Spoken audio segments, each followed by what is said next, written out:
Welcome to the commerce session. In this session, we are going to see the chapter number 8 and 9.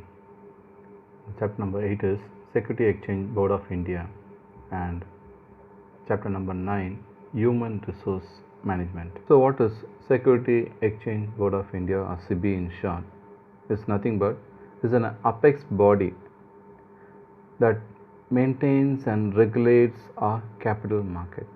It is an autonomous institution. It is an autonomous institution created by the central government to just monitor the transaction that is being taken care in the capital market, that is in terms of equity market, in terms of financial market, in terms of debt market, in terms of stock exchange. All those things have been taken care by the SEBI.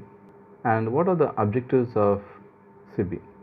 The first objective of SEBI is regulation of stock exchange. Second is protection to the investors.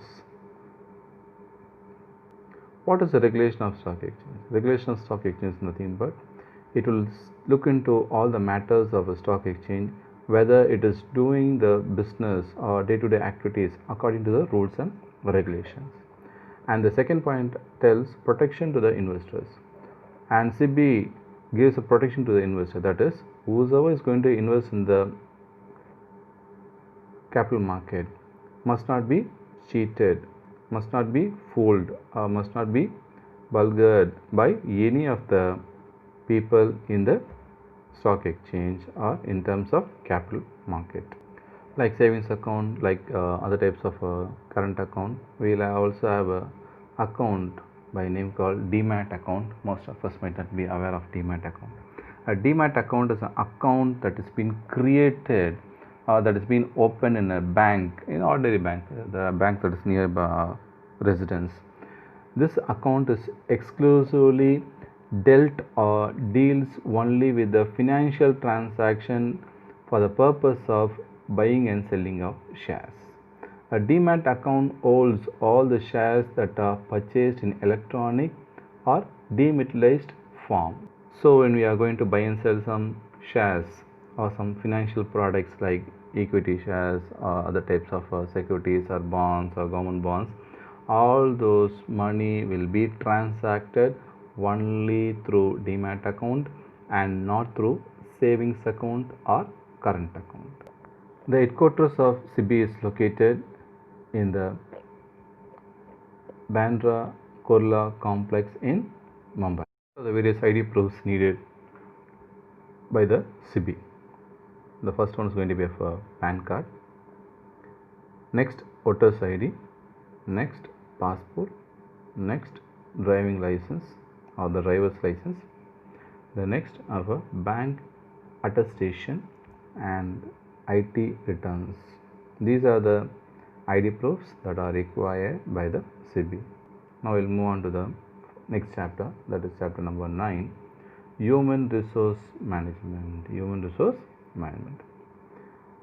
Those individuals who have competence and capacities or capabilities in the accomplishment of both individual and organizational objectives are called as human resource. Human resources are nothing but, just in a simple layman language, if I want to tell you what is human resource means, nothing but employees. So employees who has a capacity, who has a talent, or who has a knowledge of doing a particular task will be appointed as an employee in a concern or a business. So for a business, there are several types of resources there: financial resource, product resource. Likewise, humans also considered as one of the resource, and it's very important resource for any business organization to carry on the business. Now let us move on to the content called human resource management. So the human resource has to be managed. The human resource is nothing but the people. The people has to be managed. Human resource management is a function of management concerned with hiring, motivating, and maintaining people in an organization. First of all, they have to be appointed. Next, they have to be induced, they have to be motivated, they have to be encouraged. And third, not only hiring or selecting or motivating and maintaining. The maintaining is very important. That is so that the employee, those who have been trained or concerned, will not move on to the next concern, and they will render their talent and render the service in the same business or same concern where they are working. What are the two characteristics of human resource? The first characteristics of human resource, this particular human resource is a living being. The first point. The second point is that this human resource creates other resource. These are the two characteristics of a human resource. List out the functions of HRM, human resource management. The managerial function is planning, organizing, directing and controlling. The second one is of a operative function. In the operative function, procurement, development, compensation, retention, integration and maintenance. So with this I conclude the chapter number 8 and 9. Thank you.